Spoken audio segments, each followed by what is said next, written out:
Welcome to the Ecommerce Marketing Podcast, the highly rated digital marketing podcast that provides weekly digital marketing tips and strategies from some of the world's top digital marketers and e-commerce entrepreneurs that will help you take your digital marketing to the next level.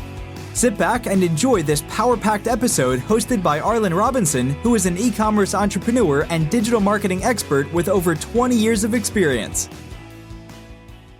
Hey, e-commerce marketing podcast listener. Are you looking to increase traffic and sales to your website? You can do this by launching your own affiliate program. Just visit getosi.com and sign up for a free trial today. That's getosi.com. Now get ready to hear from your e-commerce marketing expert of the week as they drill down to give you details on marketing strategies that can help grow your business. Welcome back to the E-commerce Marketing Podcast, everyone. My name is Arlen Robinson, and I am your host. And today we have a very special guest, Gen Furukawa, who is co-founder of Prehook, which is a leading quiz platform for Shopify merchants. Gen has been in e-commerce for 10 plus years, with the last 7 years in e-commerce SaaS. But prior to Prehook, Gen was part of the founding team and VP of marketing at Jungle Scout, the leading software for Amazon sellers. Again, helps hundreds of high growth Shopify merchants sell more, accelerate list growth, and capture zero-party data with quizzes.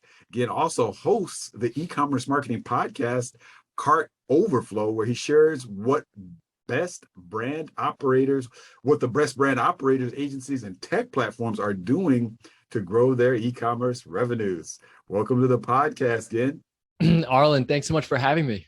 Yes, thank you for joining. We're kind of resyncing up. We had initially intended to record this several months ago, but there was some scheduling issues on my end, and decided to finally get together and do this. So Totally. I'm really, really excited to talk to you because today we're going to be talking about data personalization, using data, especially for e-commerce businesses. How do you effectively use the data to personalize the experience and marketing specifically for your customers and potential customers? So it's definitely a hot topic today. But before we dive deep into that, why don't you tell us a little bit more about your background and how you got into what you're doing today? Yeah, totally. I think like where you mentioned, starting with Jungle Scout is a good place to start because my two co-founders were also part of the founding team at Jungle Scout. So they're both developers. And so collectively, we've been working together for about 7 years. That's been a great relationship where we have a lot of established trust and familiarity. And we spent a lot of time in the Amazon space. And realized that we did want to do something on our own, build our own product, and also try stay in the e-commerce space, but focus on Shopify specifically. But the challenges of what Shopify merchants deal with and what Amazon merchants deal with is very different because Amazon is very focused on SEO, where you are creating your listing specifically to merchandise or sell to somebody based on a specific search query. So, for example, it might be like sunglasses, or so it might be sunglasses for men or something, for example. And so that listing, who's coming to your listing, how you're going to be selling it, what benefits and features you're going to be putting forward. A Shopify merchant has slightly different challenges because presumably they have a variety of inventory or SKUs and don't necessarily know what problem they're solving for or who they're selling to. So with a few questions, they can certainly learn a lot about what the customers, who they are, what their intent is, what their challenges, what their goals are, and capture a lead, and then recommend a product. So in building it, we started building it in 2020 and did a fair amount of research, speaking with merchants, establishing that this was a challenge that they were facing, a problem that they were facing. Not, at that point, some of the issues of iOS updates hadn't been released. iOS 14, for example, where the privacy of users was put at the forefront by Apple. So brands could no longer track what people were doing on a site outside of their permissions. What this did was it made it harder for brands to run ad campaigns. So traditionally, direct-to-consumer brands would be able to get their product up, get a nice website, and then run ad campaigns. So it could be on Facebook or Instagram, which are large channels, and it could be very profitable very quickly. But yeah, all that changed with iOS 14. And so the the scope of what we were working with kind of expanded, and the urgency of brands to build direct relationships with customers, understand who they were speaking with, and kind of move away from the ad strategy of customer acquisition, and really focus on building direct relationships with email and SMS. So, hey, we've been live for maybe a year and a half or so, and have heard great feedback from merchants in terms of how a quiz can help improve conversion rate by simplifying the buying process and gathering leads. So that's both email and SMS, like I mentioned. And then ultimately, the customer data, the zero-party data, is perhaps most important because it has so many use cases, and like you were mentioning about personalization is the critical foundation to personalization, because personalization is only as good as the data that you have, or what you're personalizing towards. Yeah, for sure. Yeah, thank you for giving us that background and kind of where you are at and kind of how we're here today. But yeah, which kind of leads me to my first question. Speaking of data with regards to personalization, why do you think that it's really, nowadays it's going to be the key differentiator for people that are going to be more successful with their e-commerce marketing efforts? Yeah, totally. I believe it's Accenture, both Accenture and Segment's a customer data platform, put out some really interesting data in terms of what customers are looking for and what they're expecting. And so the dollars, which is often the top priority for a brand, is to grow revenue. The dollars speak to the importance of personalization and what the customer's expectations are. So, for example, customers will not purchase from or repeat purchase from brands that don't personalize, and will spend more, so have a higher average order value, more repeat purchases, and ultimately a higher customer lifetime value because of those repeat purchases, because of that higher purchase price, if a brand is able to execute. So the data certainly backs up the fact that customers will support brands that make the effort and execute on personalization strategy. But then another interesting wrinkle is what's called the customer experience gap. And so that's where customers want a personalized experience, willing to share their data with the expectation that in return, they're going to have a better shopping experience. They're going to be spoken to like an individual as opposed to, blasted campaigns. But the challenge is that brands are not really able to deliver on that promise of personalization. So whether it's due to the tooling, the software to personalize, or the data itself, they're not collecting the data to around which to personalize campaigns.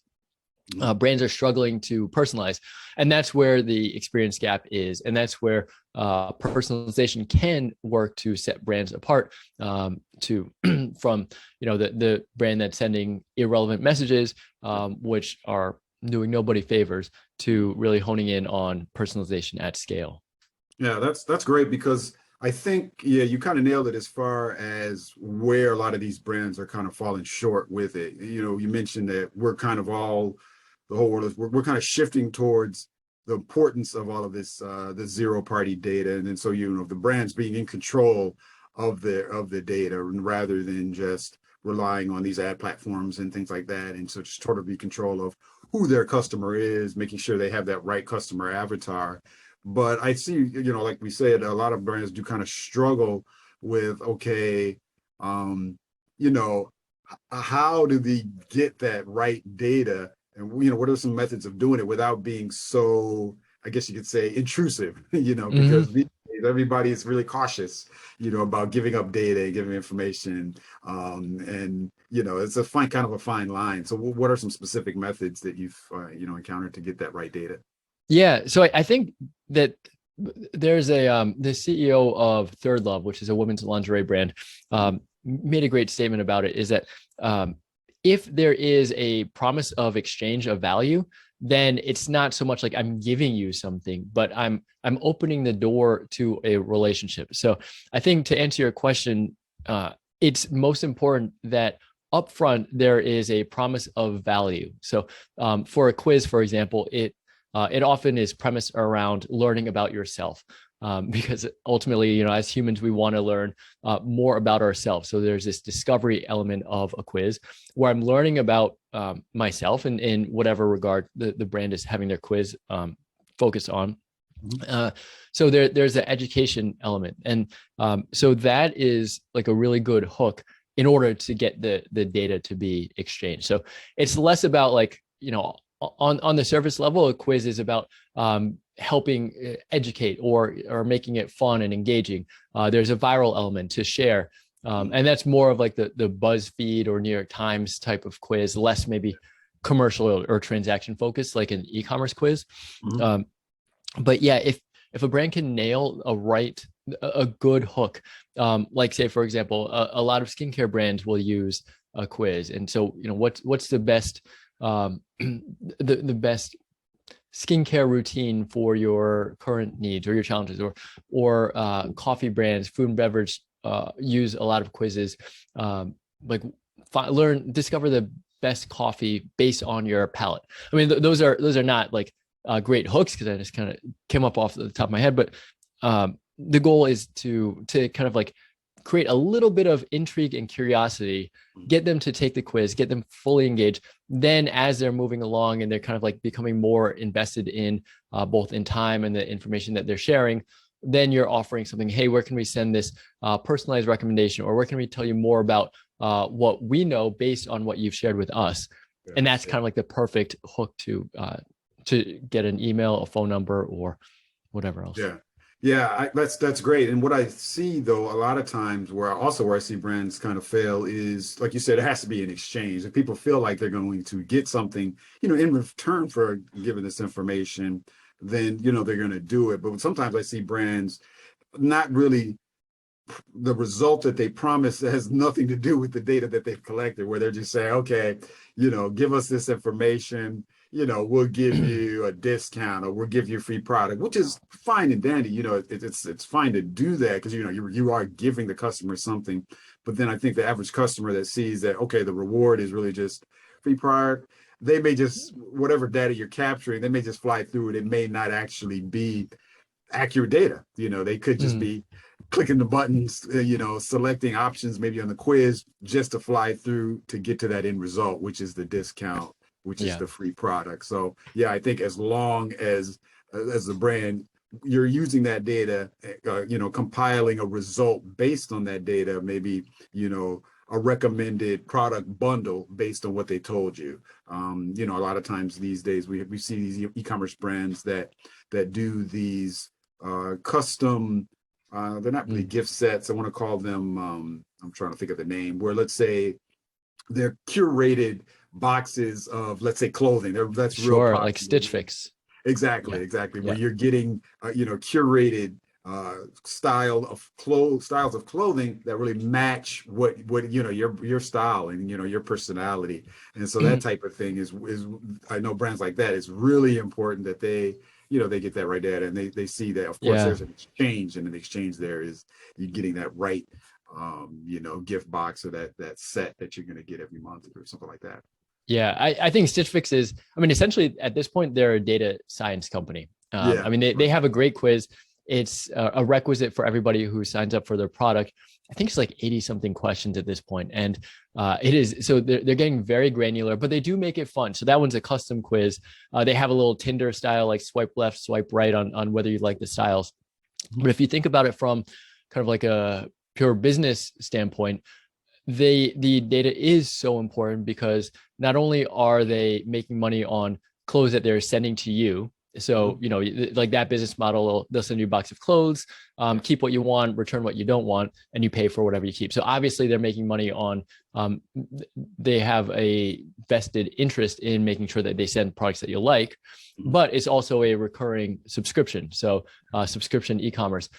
So the retention of a customer is critical. In order, they pay X amount in customer acquisition costs. They can't necessarily afford to send a bad product because then that's churn. And so a subscription brand, you're running a subscription business, keeping churn to a minimum is critical for the lifeblood of a subscription brand. So that's where the data, exactly as you mentioned, is so key for those type of brands. Right.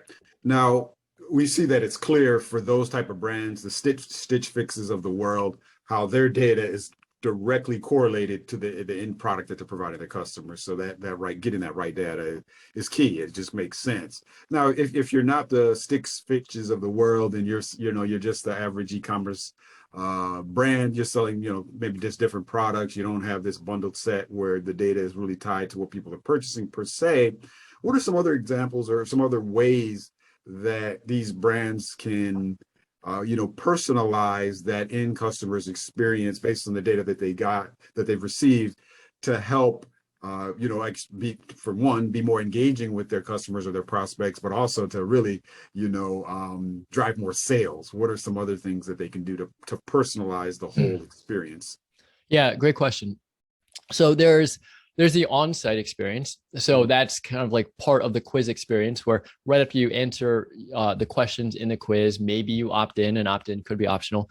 Then you're getting a product recommendation. And so that's really like one of the main value propositions of a quiz is simplifying the buying process. And that's how the quiz, whether it's Prehook or another quiz, can help improve conversion rate and can help drive revenue directly, because it's simplifying the buying experience. And if you're putting your conversion rate optimization hat on, your CRO hat, the main goal is to simplify the buying process. That means addressing any potential customer objections, or making reducing the amount of choices so that customers don't have to think, because the more they have to think, the more maybe this like anxiety around choice or what product is best, that can stand in the way of a customer adding to cart, checking out. So that product recommendation is one way that you can personalize the experience. So Arlen, you've answered that, your skin is this, the challenges you're facing are that, your goals are this. Here's the perfect product or even routine that we think work best for people like you. So that's one way. Another, after the post-quiz experience off the site, is of course, if you capture an email or phone number, the welcome flow. So a welcome flow is one of the critical automations that a brand would have, where you would unfold, the founder story, or why this brand is different, what benefits it offers you. And because now you can fill in some of the gaps of specifically what Arlen is looking for, and what Arlen's background is, what goals he's trying to achieve, we can create an automation specifically around that. So if it were, Klaviyo or Omnisend, for example, you can add them into an automation immediately after the quiz. And then you can have different segments within that flow. So there could be a segment, if it's, say a wine brand, for example, it could be as high level as a red wine versus a white wine. Or you could get more granular, like it could be a full body red versus a dry white versus a sweet white, or whatever. But if you're creating different flows or automations after the quiz, that's kind of a relatively easy way to personalize at scale. Yeah. And then to get even more granular, you can, in that flow, what products are recommended for the person based on their preferences and what they've shared in the quiz. Then you can automatically kind of dynamically insert those products into the email. And so that's where you're relying on the technology of the email service provider. So Klaviyo and Omnisend offer this, where you're just dynamically inserting, you're building once, like, hey, this is your product recommendation. And then you would get a different email than I would get, because maybe we have different responses and therefore different recommended products. Yeah, that's the email segmentation is definitely a great example, because like you said, everybody has different preferences. And if you have a product catalog, obviously you want to try to tailor what it is that you're sending these customers or prospective customers, something that's, that's going to match, their interests for sure. Yeah, it's, it's really easy to just send out a blanket email that just, highlights products that you think everybody likes, or, you think that the majority of your list would be interested in. But unfortunately, yeah, you can definitely lose as far as the click-throughs that you're getting. And then when people start to get accustomed to seeing these kind of blanket emails that are just, thrown together where it's not really personalized for them, then, they're going to glaze over it and they're going to be searching for that unsubscribe. But yeah, Totally. Yeah. if it's definitely something that, catches their eye because they know, it's tailored to them. They say, oh, okay, yeah, I definitely, I'm a red wine person, and I see, every time I'm getting these emails, I'm getting specific tailored content that you're around red wines and the different types and stuff like that, or the information around that preference also is very key as well, because that information is also going to help the customer be, make an informed decision. So the list segmentation is very powerful for sure.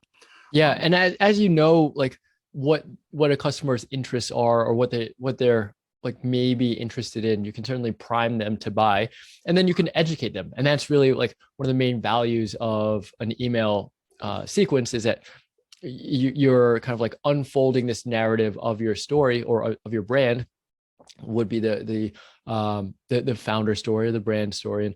And but then if you're able to educate a customer on what they are interested in, then all of a sudden you're establishing authority. And Robert Cialdini, who wrote Influence, kind of like a pillar of like marketing and conversion, is how you're able to influence. And one of the 6 pillars is authority and expertise. So by educating a customer, say on wine, you are establishing yourself as an authority, and therefore a customer will look to you and have that inherent trust based on what you've educated to them.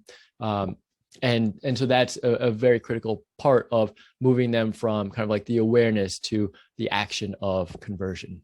Yeah, for sure, definitely.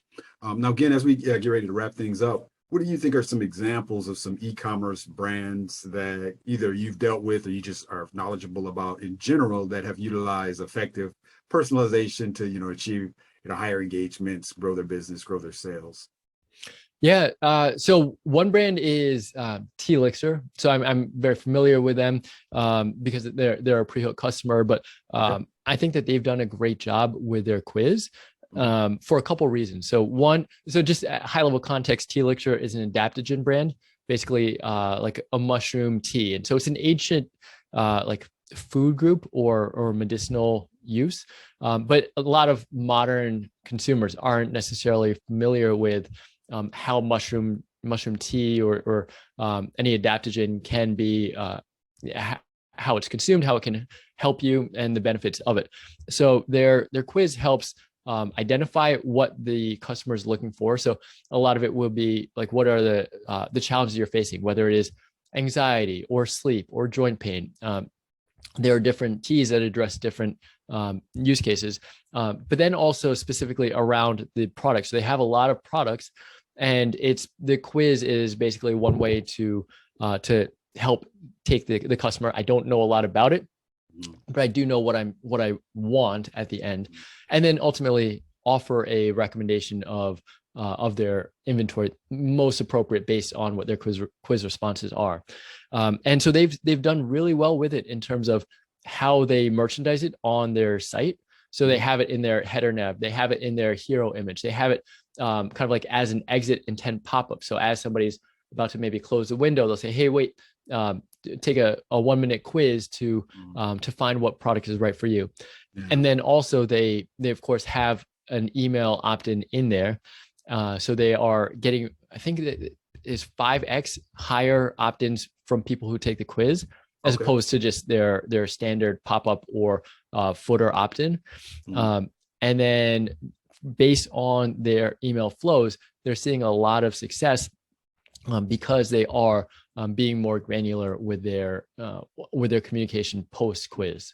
Okay, gotcha. Yeah, I love that example, specifically for brands that have a product that when you take a look at their site, like if I were to take a look at that, Elixir's website, I may not necessarily know, all right, where I would go. Maybe I've heard a little bit about this product category, but I have no clue, what would be the right product for me. And I've encountered a lot of businesses like that.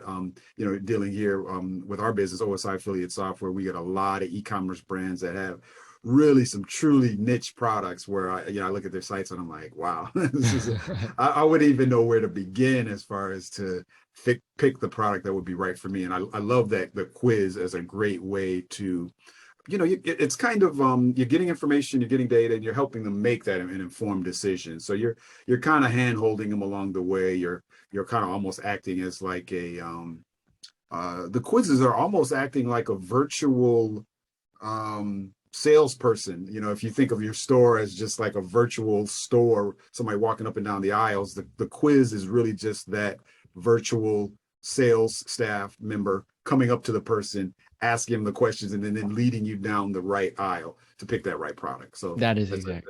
Yeah. So I think that's really huge these days, especially with all of these variety of new product categories that are coming up. And I think it can really go hand in hand with that. So again, this has been an awesome podcast. I've definitely learned a lot. We see that it's more than just, gathering data. You've got to gather the right data. You've got to make sure that you're using that, in conjunction with your marketing so that you are personalizing, all of the campaigns, not only your email campaigns, your advertising, your marketing, and, just being, like you said, being in control of the data, being in control of that, the zero party data so that, you know how to manipulate it. So I've definitely learned a lot. It's been awesome talking to you. But lastly, before we let you go, I always like to switch gears and ask our guests, what's one closing fun fact that you think our listeners would be interested to know about you? Oh man, good question. I, outside of time with family, the one thing I love to do is play basketball. So I wake up at 5:10 in the morning, Monday, Wednesday, Friday, and play basketball. And it's like it's something that I missed during the pandemic, and so it's like literally a life-changing thing for me. Now I'm back out there banging and watching the NBA playoffs now. So a big basketball fan, and then I was also coaching my daughter. So maybe pass it along to the next generation. Yeah, that's a good stuff. Yeah, I'm a somewhat of a basketball enthusiast. I used to play a little recreational in my younger day. Nice. Okay. I can't play too much these days though. I think the Magic got the #1 draft pick the other day. So. Oh, they did? Okay, I didn't see that. Okay, yeah. Wow. Okay, that's good stuff. Well, hopefully, Orlando. They've been over these past few years, they've kind of struggled, but they've been kind of slowly making some inroads into getting a better. Season. So we'll see. Hopefully. Totally. Yeah. Yeah. So good. Thank you for sharing that. I appreciate that. And lastly, before we do let you go again, if our listeners want to reach out to you and pick your brain any more about data personalization or any e-commerce marketing tactic, what's the best way for them to reach you? Yeah, totally. Just email me again, Gen at Prehook.com, or find me on LinkedIn or Twitter, both Gen Furukawa. I try to be as accessible as possible. So please definitely reach out. Happy to share thoughts, strategies, ideas specific to your brand. All right. That sounds great. Well, thank you for sharing that again. And we appreciate having you on today on the E-commerce Marketing Podcast. Thanks, Arlen. Thanks so much. Thank you. Thank you for listening to the E-commerce Marketing Podcast. If you've enjoyed this episode, be sure to rate, review, subscribe, and share it with everyone you know. Are you looking to take your digital marketing to the next level but are tired of weeding through countless YouTube videos with unproven and untrusted marketing strategies? Well, we have the answer for you. The More Sales Every Month online digital marketing course. In this information-packed course, you will learn effective keyword research, link building, content marketing, and much more to attract and convert your site visitors into paying customers. Just go to moresaleseverymonth.com and sign up today for a low one-time fee.